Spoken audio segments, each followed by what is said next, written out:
ভারতীয় উপমহাদেশের অন্যতম সেরা সঙ্গীত শিল্পী এবং সুরকারদের একজন হলেন মান্না দে।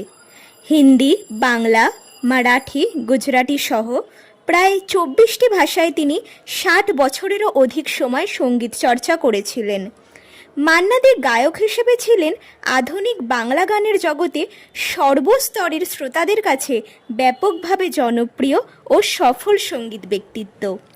সঙ্গীত ভুবনে তার এই অসামান্য অবদানের কথা স্বীকার করে ভারত সরকার তাকে পদ্মশ্রী, পদ্মবিভূষণ, দাদাসাহেব ফালকে এবং বঙ্গবিভূষণ প্রদান করেন। 1972 সালে তিনি ফিল্মফেয়ার পুরস্কারও লাভ করেন। 3500-এরও বেশি গান তিনি তার সঙ্গীত জীবনে রেকর্ড করেন।